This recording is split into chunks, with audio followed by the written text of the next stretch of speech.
Morning, everybody. So look, obviously fell short of the goals that we set out to accomplish this year, and it stung. It's humbling, but won't allow it to discredit all the positives that we were able to accomplish as well this season. Franchise record of wins, and another division title, and being undefeated on the road, being undefeated in the division. And call it what it is, a historically tight division race this year. So, and look, that's the whole organization had a hand in that. And I can't thank the players enough for all their sacrifice and strain and commitment and their response through the adverse moments that arose. Thought Dan did a phenomenal job having the team prepared. Look, 15 wins, that's hard to do in a year where you don't have all the attrition that we had to deal with to get 15. But on top of all the attrition that we had to deal with to get, that's about as difficult as it gets. So, that was a heck of a job by him and the whole staff, the whole coaching staff. We saw a lot of players make jumps and get better and continue to improve. So was happy for those guys. And look, our fans, they still, once again, they showed up and did their part, and they pulled their end of the bargain. Wish we could have done more for them. I'll never forget, we were down in Houston, and a close friend of mine that I went to college with, that was his first away game that he had attended. And he couldn't stop talking about what our fan base, how they showed up and basically invaded Houston. And he was just in awe, and I was just telling him, like, look, and that was just the only away game that he had ever seen. But they take so much pride in it. Again, just wish that we could have done more for them. But hey, look, it happened. It happened, and you can't soak it back. You can't mope a reversal of the unfortunate outcome. So there's literally nothing else to do but pick yourself up and get back to work. There is nothing else to do. So that's what we're going to do. That's what we will do, and the process already started. So questions. Brad, how far do you think this football team is away from winning a Super Bowl, and what steps need to be taken to kind of take a step forward in 2025? Yeah, I just think that we just stay the course and just keep building like we've been. I do think that we're very close. Obviously, I thought we were very close this year, but nothing's going to kind of alter what our approach has been in terms of trying to continue to improve and keep building. But obviously, I do think we're very close. Obviously, felt really good about this season, but fell short. But we're going to stay committed and stay committed to the process. There's no urge to fight overreacting when you have the disappointing end that you have. Like, what do you mean? Do you feel an increased urgency, I guess, to make changes or approach things differently when what's the weight of 15 wins versus the early exit in the playoffs? Yeah, obviously it sucks. It's humbling, but no overreaction. Honestly, what I was talking about there's nothing else to do but get back to work. You guys have heard me talk about trying to battle recency bias, and not being a prisoner of the moment. And look, we just fell short, and it wasn't our day. But no, I don't think you can be a prisoner of the moment and just kind of make all these crazy wholesale changes. Now, look, we'll assess and evolve like we always do every year, and we'll work to improve. But literally, there is nothing else to do but get back to work, and that's what we've been saying from day one. Is it's all about the work, and that's what we'll continue to do. Brad, where does the same topic just does it push you closer to like an F and picks approach? You know what I mean? Like thinking we're this close, and maybe we need one thing to get us over the hump. Is there any? I don't know. How do you weigh that sort of approach to the offseason? Yeah, it's a fair question. Look, it's probably relative to what you would say. Is there a window, or is there a window that you need to stay in? And I think that we've done a good job doing our best we can to avoid windows, and I understand that contracts come up and contracts come up, and stuff happens, but we feel so good about our young core and young nucleus of players, and we feel really good about our quarterback and how he's playing, and him having let's call it an MVP caliber season this year. So I just think that all the pieces are in place, that I don't really feel walls closing in or a window, and again, we kind of make an effort to avoid those kind of things. Brad, where do you think you guys need to get better? Is it pass rush? Is it offensive line? Some of those guys are getting older. I mean, look, yeah, when you're down 5 defensive ends due to injury, then I don't know who has a 6, 7, and 8th effective pass rusher. So when you get down that low, then yes, you could say. But when we were at full health, I thought our pass rush was pretty good. I thought the whole defense. I mean, I think it was self-explanatory in terms of the numbers of what we were able to produce before that attrition happened. But honestly, we'll always look at all areas, and we'll always add competition at all areas. Look, you guys have seen us do it before. We drafted an inside linebacker in the first round when we had a pretty damn good linebacker room at the time. We doubled down that we don't really go into it with that mindset. We just try to just add the best players that we think is fit, add the best competition. Obviously, free agency will be upon us quickly. That's when you kind of can do the fun stuff of the depth chart and filling in holes on the depth chart. But after that, we'll just kind of just find the best players. Brad, you went all in now Brad, you went all in now to a point where maybe you would take chances that you wouldn't take normally, like as a fan, instead of draft picks at one at that point. Is the place where you're at now at that point where you might make that sacrifice when you normally wouldn't if you're trying to build, but you're at that point now, maybe I'll add that one veteran and give up picks for later, or give up young players to get something that will put me over that last hump? Yeah, well, I mean, I think we've done that in the past where we've added some veteran players, whether it's free agency or, we had a trade for a veteran pass rusher and expend draft capital for that player. So we're not scared of that. It has to be with the right player. So you can't look at it in kind of a transactional mindset and say, well, we got to get this veteran player and get rid of, if it's the right veteran player that can help us and it's the right fit, then we have no problem doing it if it's going to help our football team. But we've always said we're going to build through the draft, and I think that's why we're in the position that we're in from a quote-unquote window standpoint of having the comfort to keep building like we have been. How did it feel from your perspective as far as, curating this team, getting all the pieces, adding the veteran pieces through free agency, the draft, all this stuff, and then all the injuries, especially on defense? Did it feel like the Jenga tower and someone just knocked it over after you spent so much time putting that thing together? I never looked at that analogy. That's a pretty good one. But no, look, I want to make sure I answer this because it's a lot of ways I can answer this. I've always told y'all as we approach this time with player acquisition, when we're signing guys for free agency or drafting guys, I've always been very upfront with y'all about it's the names on the depth chart when we're not playing football. It's going to change, unfortunately. I've told you guys, look, we're looking at this thing, what's going to look like November and December, and that's why me and Dan are so heavily concentrated on depth, even though when sometimes it's like, why didn't you sign, that most expensive free agent? Well, we're trying to cure depth because this kind of stuff happens.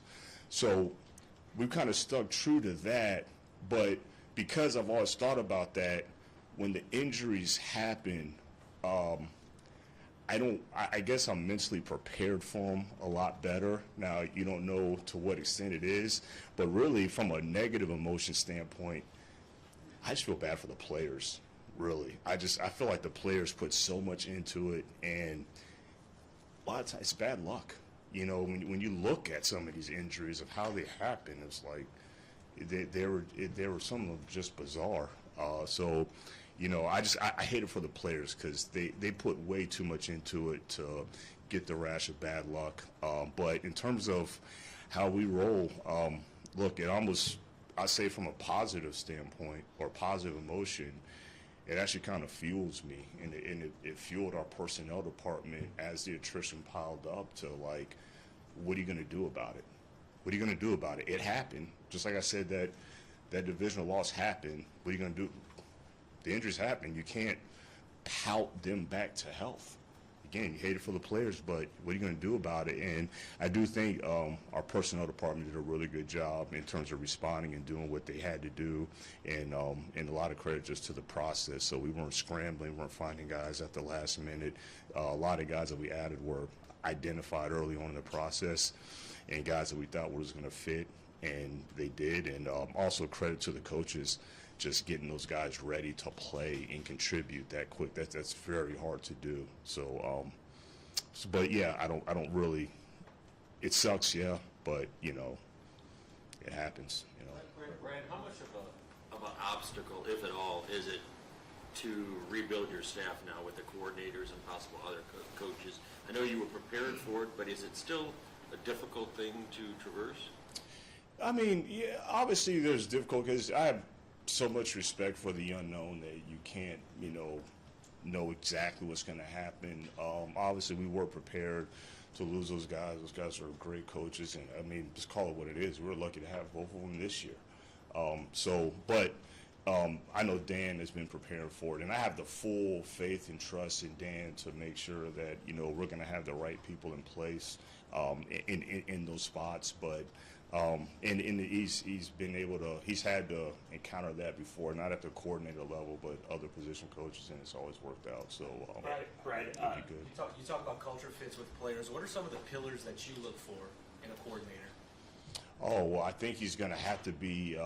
He's going to have to be adaptable. He's going to have to be smart. He's going to have to be able to adjust, make sure that he's putting the players in the best position to succeed.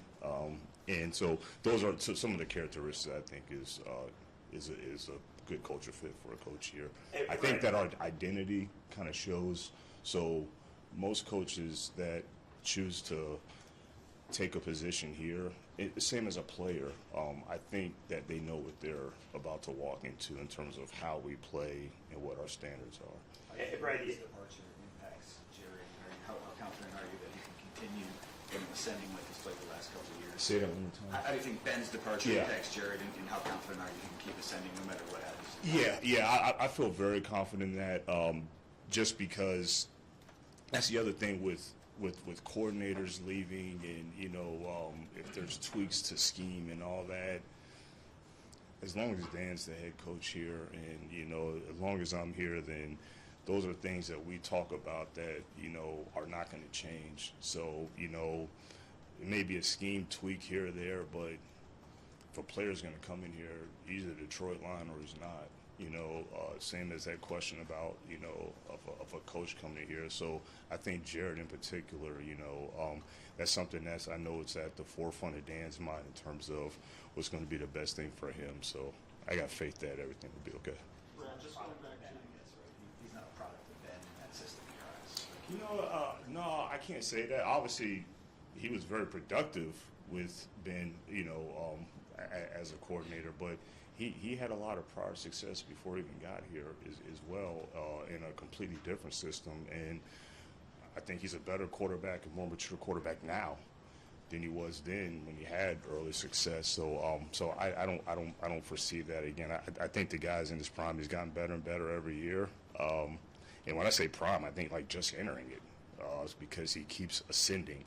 I think like every single year we've been here, it's the next year has been, man, he's playing that, and the levels keep improving. So again, I just have a lot of faith in Dan, and I know that he'll make sure that Jared's gonna be in a good position. What kind of challenge is it to keep the assistants you want to keep when they will have opportunities, I would imagine, with the Jets and the Bears? It's obviously a challenge because you always, you want to keep the good ones, obviously, and guys that, you've gotten comfortable with and proved that they fit here. But it's just the nature of this business, and it's something that, You just have to expect. You got to prepare for it. That's going to come. That's part of the job. You know, and it's not only in coaching; it's in personnel as well. So I've always said it's hard to keep the good ones, but you know, but I understand that when guys want to poach guys from our program, you just got to be prepared for it. Dan has said he wants to keep philosophical continuity with his staff as much as possible. Yep. Do you have to kind of wait to see how that all sorts out because of your collaborative process with how you shape personnel as well? I mean, because you want to give those guys the pieces they can. No, that probably goes back to kind of what I was saying earlier about me and Dan are aligned. That's a great thing about me and Dan are so aligned in what the vision is of a player coming in here on this team. So, look, I've been in a lot of different regimes and under a lot of different coordinators, and I've probably heard every linebacker term. You know, there's a Mike and a Buck and a Mac and you either a linebacker for Detroit Lions or not. Like we don't alter that from a personnel standpoint. He's a linebacker. We're scouting a linebacker for the Detroit Lions. We're not looking for a Mac for somebody's, you know, it's just so, and I think that's a great thing about me and Dan, and that's the foundation, that's the standard. We play a certain way, and I think that's been a vivid display for the past few years about what type of player we want. So I understand the question. I do understand the question because I get it, man. New coordinator comes in, it's like, well, I got to have this kind of guy and I have this kind of guy, you know. And look, we scout everybody, we look at everybody, but there are certain core intangibles that I don't care what the arm length is of a specific player. If he doesn't play like how we need him to play, then it doesn't fit. Brad, you mentioned the attrition. I'm just curious, how are you a better GM for having dealt with it this season? That's a good question. So this was the first year, especially the attrition at one spot. I mean, obviously, linebacker, we got hit in training camp at linebacker, and then it trickled into the season, but pass rusher. And this is the first time we've had to trade for a pass rusher this year, and I will say that was the most difficult player acquisition journey that I've ever dealt with. You know, look, you can talk about, you can look at all these names of all these starting defensive ends in the NFL, but when you start doing the work and you start making the calls, that thing shrinks down. From availability standpoint, that thing shrinks down like this. And a lot of the guys, look, we have an early trade deadline. So you start calling these other teams and these other GMs, and they might have 4 rushers. And so forget the starters. Those guys aren't even available. Like, we're talking about 3rd and 4th. And, you know, yes, and I can't really disagree with them where they say, look, we got 2+ months of football left, and I trade you 1, and then we get another one hurt, and we only got 2. And I was like, I didn't really expect you to be rational and think about it that way. But it's true. So, you know, there wasn't. So when we got Za'Darius, he was one of a small handful of guys that were actually available to actually get that, you know, we felt was going to compete and contribute at a starter level. So that one was, I think that one, just going through that experience, I could say just sharpened me up a little bit. And after the Thanksgiving Day game, I know multiple people in our personnel department, including myself, never experienced poaching 3 players on a practice squad in one day. That's because, you know, when you're committed to that player for 3 weeks, and there's a process to poach a player from a practice squad, but never done that. You poach one guy, and then okay, that's your one poach, and that might be your one poach for weeks and weeks and weeks. But to do 3 in one day, that was that was a unique experience. But again, when that happened, we were very motivated. Like it wasn't a sour soul. All these guys that had to go on IR that morning, and all the guys were just excited. They're motivated. They're encouraged to go in that process, and we were able to identify guys that were able to come in and contribute. Right. Follows on your two rookie offensive linemen is, I think Mahogany is ready to be started next year, and just the development that you've seen from Gio. Yeah, feel good about both of them. You saw it early on. It's funny. Both of them I thought were in completely different places when OTA started, and Mahogany kind of started the OTAs like, man, he looks like it's not too big for him. Just stepped right in and kind of knew what to do, where Manu was complete opposite. He's like, man, like I've never had this kind of lingo that I had to remember, and snap cadence and all that stuff. But in credit to our coaches, actually, when Christian had to take the time off being on NFI, when we returned him, me and Dan were kind of like, he's a rookie. He's missed this much time. The medical staff and the trainers knew like he was in good shape physically, but we were like, if he can help, he can help. If he can't, you know how we are with rookies. And he was like, he jumped right in. You could see it noticeably in practice where it's like, okay, wow, we got to get this guy active. Oh, wow. And so I think he just has to continue improving, continue to work on his game. I know that he will do that, but I do think that he can make that jump. And then Gio was the same way. If you watch the film of Gio in OTAs and you watch the film of Gio in practice, I mean, it literally is night and day. And so that's credit to, Hank and Steve Oliver and all those guys just working with them, and a credit to him because he was conscious just to making sure that he's improved. So so excited about both those guys' future for sure. With Harry Arnold last week, snaps this year as a rookie, just curious how you saw from his development from that week one to, I mean, he was a starter in nearly every guy. Yeah. No, kind of similar where we knew that it wasn't going to be too big for him. Psychologically, he's a highly confident kid, and had some up and down moments early on. Had some aggressive moments, which was a good thing. Didn't have any timid moments, but I think all those snaps that he played is going to serve him well going forward. And then you just saw like the waters were a little choppy early, then you saw the waters kind of calm down, kind of midpoint to later in the season. So very high expectations for him going forward. Again, we all know how he's wired. He's wired the right way. He's long. He's athletic. He's got instincts. He's tough. He'll tackle. And so all those reps are going to improve his confidence even more. Any interest in bringing Zeitler back? You mentioned all the young guys there. And Yeah, I mean, I thought Zeitler did a good job this year. It's different when you're changing completely different schemes, and kind of early on, he had to get used to how we were doing things. But once he got adjusting into that, I thought he did a really good job. A player of that age, you just got to have conversations with him. We had conversations on exit day, and then we'll just continue to have dialogue and just kind of see where it goes. same thing with Carlton, obviously, his season got ended early. But what did you think you got from him, and is there, I guess, mutual interest at all there? Yeah, I thought we got good. I thought we got very good play from him. I will be honest. I thought that he played better this year than he did the year before. That last year in Tampa, and he'll tell you that too.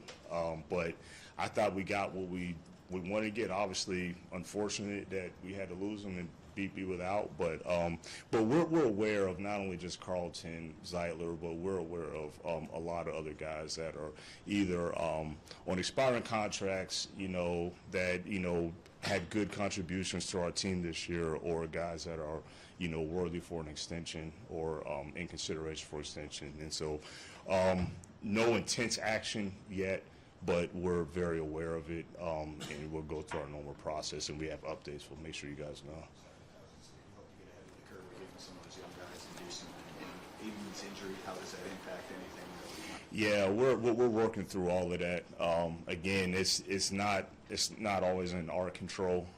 You know, we might have our plans and processes, but you know, it takes two people to get something done. So that's not a negative comment. It's just that you just don't know what that player in the camp and all that kind of stuff is thinking. So we haven't gotten to those intense dialogues yet, so that's going to be the only thing. But we have our philosophy, we have our process, but we'll just see how it goes. Sort of, Brad, staying with the offensive line for a bit, obviously it's the key to your offense, maybe outside of Jared. Yeah. What's the priority going into free agency and the draft with making sure the group stays where it's been the last few years? The whole thing. That whole unit. It's not a specific position. It's not, you know, it's got to be a future left tackle, or it's a you know, a starting guard, or you know, someone to develop behind, you know, Frank. You know, I think when you start going in those kind of specific avenues, and you can kind of ignore something else, and I just think you got to keep the whole garden watered at all points. And so it's going to be the whole unit, because just like you said, I mean, that's the engine for us. And so I don't care how good we ever get an offensive line. That one right there it's too important for not only our team, our quarterback, everything. It's our identity, man. So I think just that alone is just it's always going to be at the forefront. What did you make of Kirby Joseph's season, and what's your level of interest or commitment to getting him a new deal this offseason? Yeah, I mean, again, you know, that's on the docket in terms of to be looked at and discussed. We know where he's at from an eligibility. Look, he's an all-pro player. I mean, I don't know how you don't make the Pro Bowl with 9 interceptions. I mean, whatever that is, but you know, he's an all-pro player, and he's another one that's gotten better and better. So he's one that has proven that he's a Detroit Lion. He fits our culture. You know, it's hard to find ball hawk guys that will tackle like how he does. And I think that's what makes him unique. So again, we haven't had any intense dialogue about that yet, but obviously, you know, we want to keep the good players here. Thanks, guys. Appreciate it.